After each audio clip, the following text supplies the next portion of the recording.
A few years ago, I got a call from a friend of mine. She's an environmental activist. She was crying, and she said, "This work's just killing me. It's breaking my heart." I said, "Yeah, I know, it'll do that." And then she said, "The dominant culture hates everything, doesn't it?" I said, "Yeah, it does, even itself." She said, "It has a death urge, doesn't it?" I said, "Yeah, it does." She said, "Unless it's stopped, it's going to kill everything on the planet, isn't it?" I said, "Yeah, it is, unless it's stopped." Then she said, "We're not going to make some great new glorious tomorrow, are we?"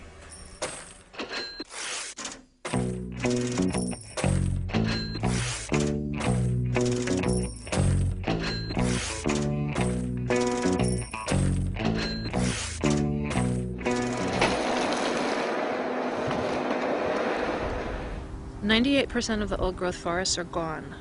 99% of the prairies are gone. 80% of the rivers on this planet do not support life anymore. We are out of species, we're out of soil, and we are out of time.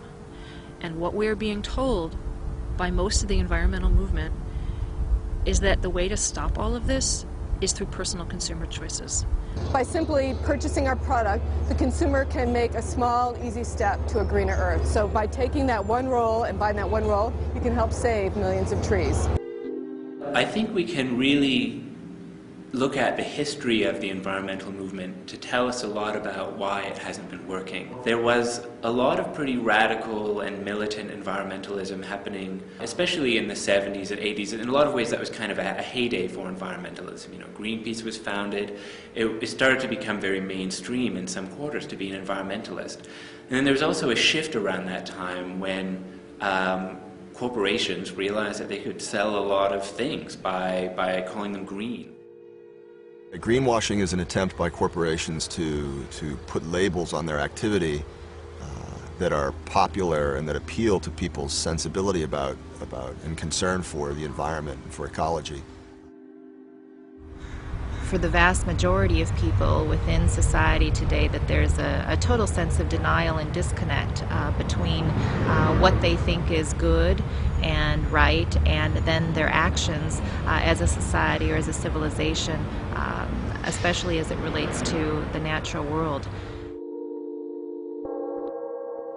I have a real problem with a lot of the, quote, solutions, end quote, that are put forward by people because they confuse what is real with what is not real. What they do is they take the industrial economy as a given. How can we save the industrial economy? And oh, it would be nice if we still have a planet. It doesn't matter if I buy, hemp soap if there's a runaway greenhouse effect and the planet becomes uninhabitable. The modern mainstream environmental movement of the big environmental organizations, Greenpeace and Sierra Club and the others, is rooted in that very same cultural lie that nature is resources. Nature is things to be used and managed. Nature is as the philosopher Martin Heidegger put it, just a vast gasoline station that we can just endlessly extract from. They may say we need to manage it more wisely, but as long as they maintain the mindset that we are the lords of creation and creation exists for us as resources to be transformed into commodities for us to buy and sell, as long as they maintain that perspective on what it means to be an environmentalist, then they're working within the same framework of an ultimately self-destructive path that the culture is on.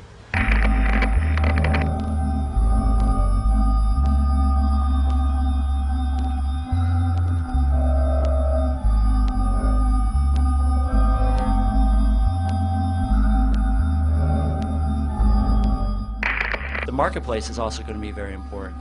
Many customers have been pushing for change in the boreal forest. The Forest Products Association and its 21 member companies are responding to the demand for greener products. And that marketplace is going to pay close attention. If the change isn't happening, then they're going to put pressure on the parties who are part of the agreement, the environmental organizations, the forest products companies, to do the things that they've set out to do. And they will reward the companies when things begin to be implemented and the change happens on the ground. Fully confident of that. One interesting piece of the agreement is with Greenpeace, David Suzuki, Forest Ethics, Canadian Parks and Wilderness on our side. When someone else comes and tries to bully us, The agreement actually requires that they come and work with us in repelling the attack, and we'll be able to say, fight me, fight my gang. I personally have no use for large institutionalized environmental organizations. I think they're more of a problem than a help. They're just eco-bureaucracies. And, you know, I won't name any because I don't like to badmouth organizations except for one, which I feel that I can, and that's Greenpeace. And the reason I can criticize Greenpeace is I am a co-creator of Greenpeace, and therefore I feel like Dr. Frankenstein sometimes, and I feel that since I helped create the thing, I can certainly criticize it. And I think that Greenpeace has become the world's biggest feel-good organization now. People join it to feel good, to feel I'm part of the solution, I'm not part of the problem.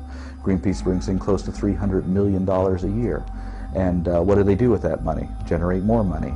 And the people who are at the top of the totem pole now are not environmentalists. They're fundraisers, they're accountants, they're lawyers, they're business people.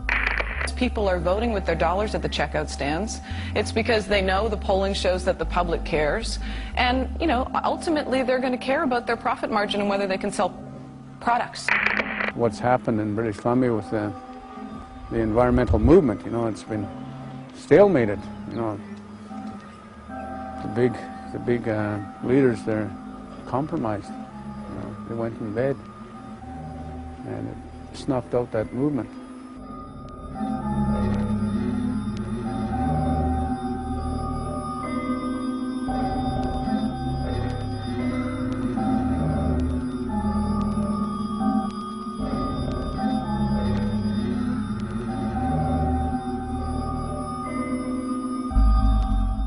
So what happened was there was direct action, there were blockades, there was an international market campaign that put a lot of pressure on the companies that were logging in the Great Barrier Rainforest. But the end result was that all fed into a closed-door negotiation with Sephora Berman leading the negotiation, or as chief negotiator on the conservationist side, where a lot of the groups that actually did the work, the direct actions, and did the market campaigns were shut out of the process.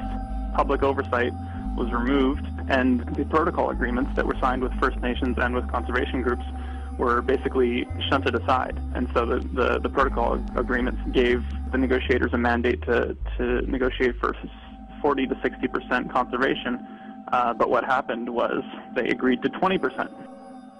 It's not strange to me when people tell me that, oh, you know, that the former president of Greenpeace now works for the logging industry of Canada. The former president of Greenpeace Australia now works for the mining industry. The former president of Greenpeace Norway works for the whaling industry. See, because it's just one corporate job to the next.